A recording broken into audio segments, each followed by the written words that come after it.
Hey friends, welcome back to the first Diet Diaries episode of 2026. Of course, the very weird thing right now is that I'm recording this on December 22nd in 2025. I always say this, but there's like this weird time warp thing that happens with podcasts as the recorder, right? As the person who does them, from when I record them to when they air, knowing that I'm talking about something and you're not going to hear it for 1 to 2. In this case, it's probably going to be 3 weeks. But this is not a time-sensitive topic, so it's all good. And I'm not sure when this is going to air. You may be listening to this January 5th. You may be listening to it January 12th or sometime after. We shall see. This is a topic I actually thought was really good as to kind of kick off 2026. And I'm going to talk about protein. And I know you might roll your eyes because I know the vibe out there is people are sick of hearing about protein, which I totally get. And also, like, not pisses me off because, like, I get it. But it's like I've been talking about protein for so long, since before it was cool, and now it's like oversaturated, and it's frustrating when that happens because then people start to, I think, tune it out. And then we start to like swing, the pendulum starts to swing either in the opposite direction or to some other extreme, right? Now there's already like this shift into fiber. Fiber is super important, right? Is it like the be all end all only thing you should be thinking about? Just like is protein the be all end all? Like, no, like none of it is. It's incorporating all of these things in a way that feels doable, not where you are having to like rework your life around getting 140 grams of protein a day. And I've been wanting to talk about this for a while. I did an in-person workshop. It was in like early mid-October, and someone asked, one of her questions was, how much protein do I need to be eating? And I wanted to come back, not come back. I wanted to talk about this to kick off 2026 because I wanted to give you a different way of thinking about this, because my stance over the years that I have been coaching has changed. And I think in the world we are in, and all of the noise around protein and the obsession with cottage cheese and the obsession with protein ice cream and putting protein in candy and water and literally and chips and like literally every fucking food that you can imagine, people are putting protein in, which is ridiculous, to be honest. We need a different way of thinking about things, not for the sake of being different, but for the sake of being able to do things for the long run, and not just while it's the hot new cool thing all over TikTok. And because it's now so buzzy because of GLP-1s. I saw an ad, or it was an ad, it was on, my husband Danny watches CNBC all the time, and I happened to be in his office, or he had it on the TV in the family room, and on Fast Money, or one of the shows, they were doing a segment on Chipotle's new line of like their protein menu. And I'm like, Chipotle has always been kind of like a restaurant or a quick service place that has higher protein options. Like Ben goes there all the time, and whenever he goes, he orders double chicken because for him, a single spoonful of chicken is not really enough, nor is it for me. So getting high protein at Chipotle is like really pretty easy. And basically they're creating this new menu, basically taking existing food items and reworking them into like new offerings to make it seem like it's new, even though it's not. And they're things you could have always been ordering, but probably didn't realize existed, or you didn't think to put them in these combinations. And they're talking about it as a menu for people who are on GLP-1s. The people who are in GLP-1s, the language around this like blew my mind. And I wish I had it in front of me. And I'm on a little bit of a tangent, but not really.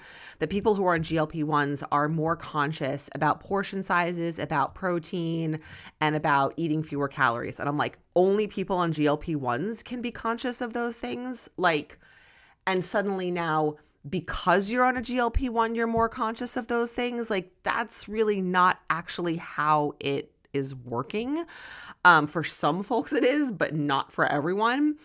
Being on a GLP-1 does not automatically make you conscious of those things. It like blunts your appetite and makes it easier to eat less. So yes, you are thinking about portion sizes differently. I would argue that many people in GLP-1s are not thinking at all about protein.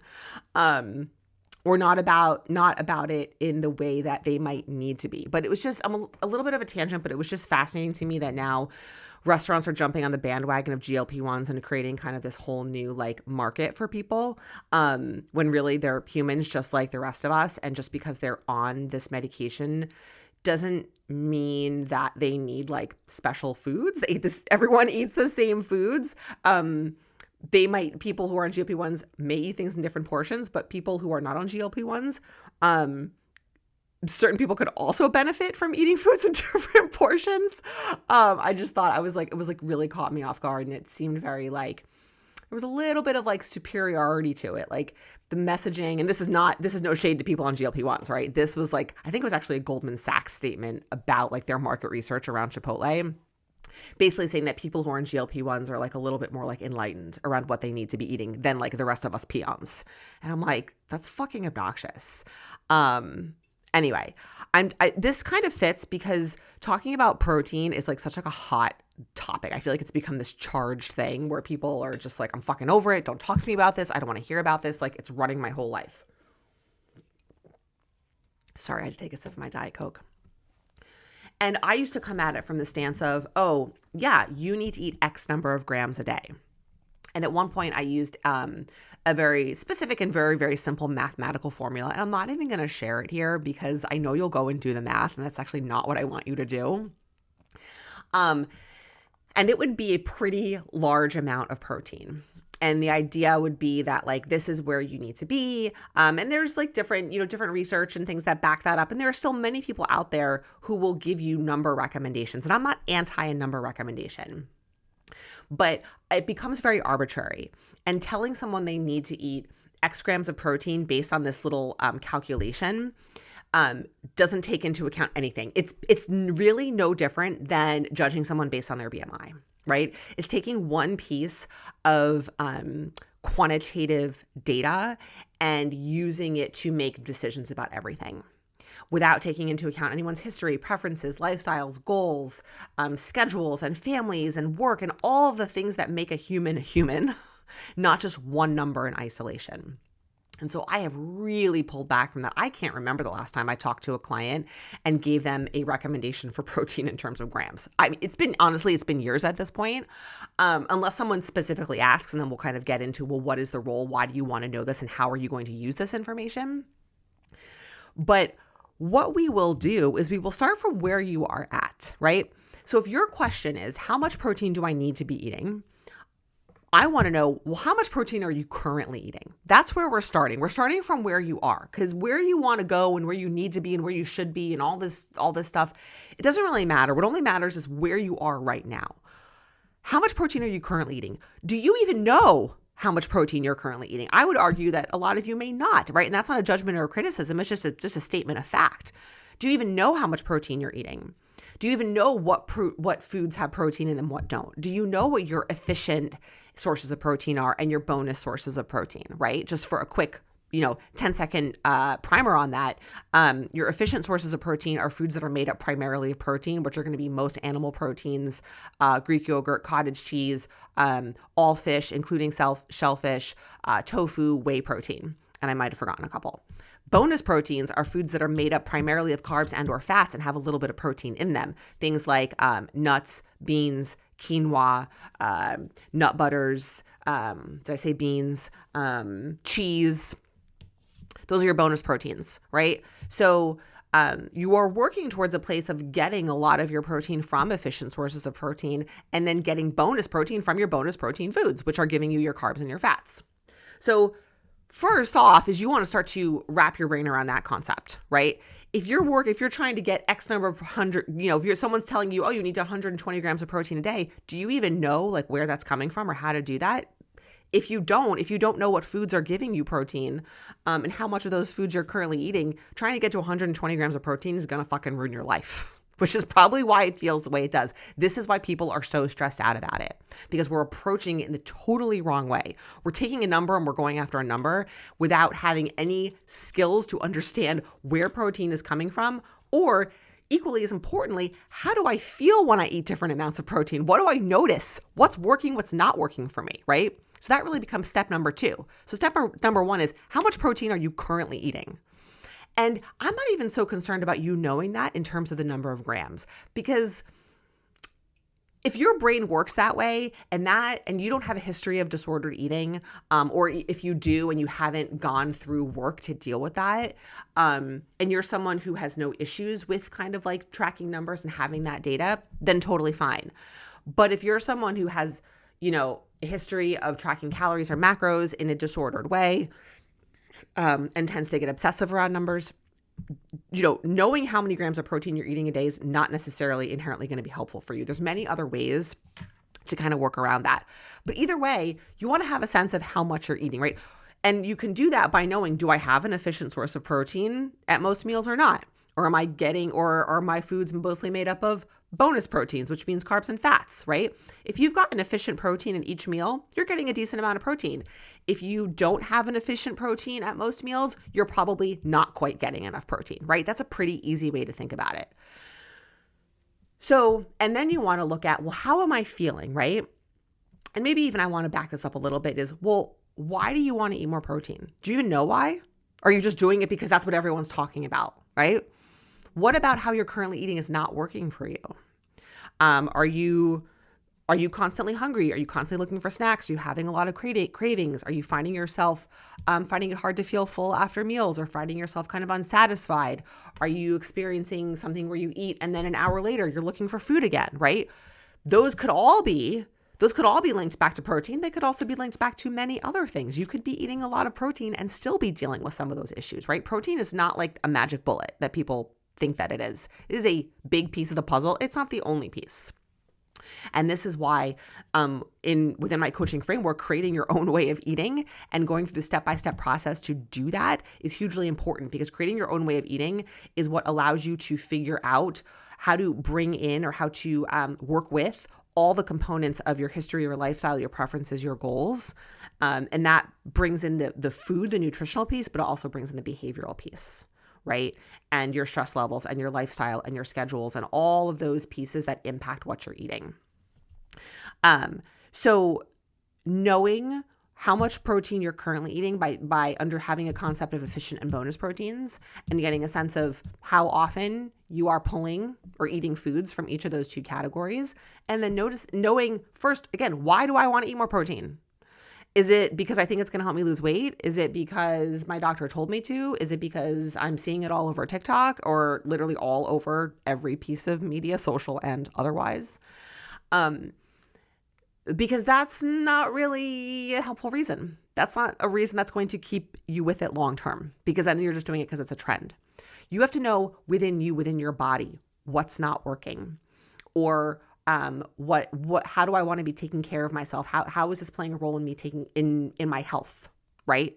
How is this linking back, essentially, and you're going to roll your eyes, to my values, right? How is this linking back to me? Not all the external noise around protein, but me, in my own body, in my own life. And then starting to notice, right, what about the way I'm eating is working for me, and what about the way that I'm eating is not working for me? And again, I rattled off a couple of things around that, which is, am I constantly feeling hungry after meals? Am I constantly eating every 1, 2, 3 hours? Am I thinking about food a lot? Do I have a lot of cravings? Do I do a lot of emotional eating? Am I eating and then, looking for a snack an hour later? All things like that. If you are noticing one or two or all of those things, or anything on the spectrum, then something about how you're eating isn't working for you. Yes, it needs to be addressed. Could protein be part of that? Maybe. How are you going to know? Well, you're going to try some things, you're going to experiment, and you're going to see if any of those things that aren't working change for you, right? So this is basically how you know how much protein you need to be eating. Why do I want to eat more protein? Just having a concept of that. Having a sense of how much you're currently eating, and then paying attention. What's working, what's not working. Okay. Then you're going to change something, right? Let's say you're going to choose to eat more protein at breakfast. You're going to take your current protein source. If you have an efficient protein source, maybe you're going to bump it up a little bit. If you don't have an efficient protein source at breakfast, you're going to add one in. And then whatever's not working for you, you're going to start to pay attention. What happens now that I've made this change? One change. You're not going to go all in on a Monday and start saying, I'm having a chicken breast at every meal, or I'm having a protein shake, or I'm going to, start eating protein ice cream, or whatever it is. You're going to make one change so that you can notice the outcome of that change. If you start making 6 changes, you're not going to know what's what. Not to mention, you won't be able to keep up with it. So make your change to breakfast, and then do that for 1 to 2 weeks and start to notice whatever the thing or things were that weren't working. Are they any different? What do you notice as a result of adding in this extra protein at breakfast? Are they different? Are they not different? Are they a little bit different? Are they a lot different? And then this gives you information. If things are different, cool, you're onto something. Continue down that path. Do you want to make a change now at another meal? If they're not different, okay, I'm going to go and I'm going to try something else. This is how you figure it out. You pay attention to what you are experiencing in your own body as you play around with different sources of protein and different amounts of protein. And what will happen over time is you will figure out how much you need to eat through this iterative process. And you may at some point have a sense of how many grams it is, and you may not. One is not right or wrong. If you are someone who strength trains, protein absolutely plays a role in that. If you notice that you are starting to plateau off in the gym, maybe you're not eating enough protein. Maybe that's something that's not working and you want to start to bump up your protein and notice, oh, do things change for me in the gym? And again, if you want to assign numbers to things, you can. But for the vast, vast majority of people, that is only one piece of information. And you need to have the qualitative piece, meaning what's working, what's not working. How do I feel when I do this? You need to have that alongside the numbers, right? So generally speaking, a 4 ounce of lower fat, efficient protein, like an animal protein, like any type of leaner meat, is going to be around 25 to 30 grams of protein, right? A serving of Greek yogurt, I'm going to say mid fat, meaning not full fat, I guess, sort of low fat, maybe 4 or 5 grams of fat per serving, is going to be around 16, 17 grams of protein a serving. Now I know this, and there's many reasons why I know that, both personal and professional. Most people don't want to carry that knowledge around in their brains, right? And that's fine. And you don't have to, because if you start to pay attention to how much you are eating of an efficient protein and how you feel afterwards, you will start to know if this is enough or not enough. You will start to know if it impacts some of these behaviors. And in order to do that, you do need to put some structure to it, right? The freebie that I have, Food Mindset Makeover, will help you do this, will help you start to put together the pieces, because you journal your food for 5 to 7 days, and you're not journaling what you eat, you're also journaling all this qualitative stuff along with it. So how you feel. So you can start to connect some dots. So yes, I'm not suggesting that you just kind of do this by memory or kind of do it ad hoc, oh yeah, I'm going to try this one thing and sort of see how it goes. Yes, you are trying this one thing and seeing how it goes, but keeping track of it in some way is going to be hugely helpful. Whether you do that through, the Food Mindset Makeover that I created, or you do it just in the notes section of your phone, or you create your own tracker somewhere in Google Sheets, or you use an app. There's a million apps out there. There's many ways to do it. But you do want to have a way to look back on what you've eaten and how you felt, so you can start to see some patterns. You're just collecting your own data, your own qualitative data on yourself. The reality is that this applies to everything related to food, but I am talking specific to protein. Because if you follow all these people online that are telling you need X grams, and they're showing you this is what I eat in a day to hit 120 grams of protein, you watch what they're eating. And if you just try to copy that, it's not going to work. It may work for a short period of time. You may pick up maybe 1 or 2 meal ideas or snacks or things that you're oh, I like this. But copycatting meal for meal, day for day, what someone is doing to try and hit their grams of protein is not a long-term solution. It is not going to work because you don't know. First of all, you don't even know if that's real, but you know nothing about their life, their history, their preferences, their goals, their body, their health issues. You know nothing. But you do know that about you. And when we are so busy following and copying someone else just to try and hit a number, we lose all touch with what we are experiencing in our own bodies. And what you are feeling and experiencing in your own body is your greatest and most valuable source of information.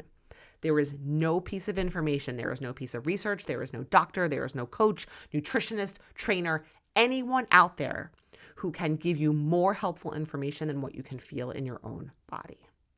And learning to pay attention to that in a structured way and doing it bit by bit, changing one thing and knowing what you're paying attention to specifically is the single greatest skill that will transform your health, your wellness, your body. That's it.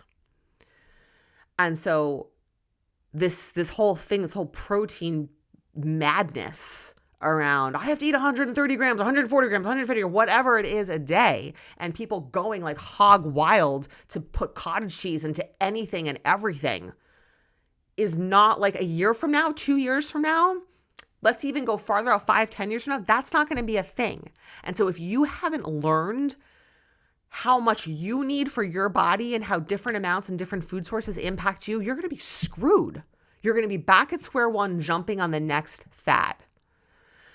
And so I'm trying to prevent you. I'm trying to save you all that time, energy, and attention to help you figure it out now. And I wanted to talk through this because we're starting a new year. And so if you are someone who is into the new year thing, awesome, great, lean into it. And if you're someone who wants to make some changes, I wanted to offer up one way to do that. That's very different than everything else that you're hearing out there, and probably than what you've tried in the past, unless you've been listening to me for a long time. And I will tell you, you can probably go back into my podcasts and certainly into my content and find recommendations for grams of protein, 1,000%. But any good coach will change and evolve how they coach over time as they learn, as they work with more people, as they do more research and learn from more research that's out there. Like, that's normal, right? If a doctor's practicing medicine the same way they were 30 years ago, it's like not really a great doctor. Some things, yes, but there's always new information and new ways of working and new research that comes out, and we need to be taking that into account. And my expertise as a coach has grown tremendously with more and more women that I've worked with over time, my own lived experience, what I have learned from doing my own continuing education and working with and learning from other coaches and reading research. And the behavior change piece to this is tantamount to the protein piece of this, meaning the amount of protein you eat is not more important than how you are making that happen. Because how you are making that happen is what's going to determine your longevity for that. And so if you're only able to eat 120 grams of protein because you're shoving cottage cheese into everything and you're copying someone's meal plan, or you're asking ChatGPT for a high protein perimenopausal woman who can't lose belly fat, as soon as you aren't following that, or as soon as you aren't doing that, or as soon as that's not the latest trend, you're going to have no idea what to do. And you're going to be so upset and frustrated that you are back at square one again. So going into 2026, maybe there's a consideration to think about this with a slightly different perspective of paying attention much more to what is working for you, grounding yourself to start in how much protein am I currently eating, and what about that is and is not working, so that I even know. How do I know? Okay, great. Well, you're eating 120 grams of protein a day now. What's different? What do you notice? What's happening? Is anything happening? Are lots of things happening? Is nothing happening? Do you even know? These are all the questions that are missing. There is a gaping hole out there in the way this is being talked about, and I am trying to fill it in. So that's really what I wanted to talk about today. Reach out to me. If you need help with this, this is what we do in coaching. Is this still recording? Yeah, sorry. This is what we do in coaching. Every single client that I have worked with, we have worked through this in some iteration, right? Everyone kind of comes in a different place, so it's a little bit different per person. But figuring out not just protein, veggies and carbs and fats and sweets and alcohol and everything, all of it is creating your own way of eating, and protein is one part of that. Because if you're focused so much on protein to the exclusion of other foods, or you're become so obsessed with protein that now you're afraid to eat ice cream that doesn't have protein in it, right? This is a problem, right? We've got to think about, yeah, protein matters. It matters a lot. But you have got to incorporate it in your life in a way that works with your life, that it's not at the exclusion of other foods, that it's working with you and for you, not against you. And there's a lot of behavior change skills that need to go along with that in order to happen. You cannot follow something, you cannot copy something in order to make this happen. It will not work. It's no different than any diet you've ever done. Even if you go in there and ask ChatGPT and tell them all about you and it creates something, and I'm going to do a whole podcast about that because I did it. I have gone into ChatGPT and I've asked it for these things in a very personal way.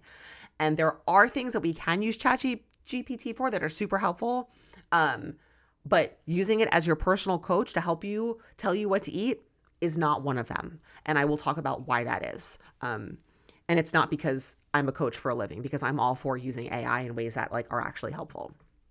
So the big takeaway from this is that I want you to have the support and the skills to figure out what works for you. How much protein do you need to eat? And how do you know when it's working and it's not working? And having a little bit of a methodology. And I'm actually going to link an Instagram post I did a couple of months ago that gives you a little bit of a step-by-step process for this that I think will be kind of a helpful add-on to this episode, which has now gotten way longer than I planned for it to be. To give you a little bit of a step-by-step process that reflects exactly what I've talked about here. So you're like, okay, well, how do I go about doing that? Well, I'm gonna link that post. Bookmark it, save it, do it. DM me. I'm here for you. I'm here for help.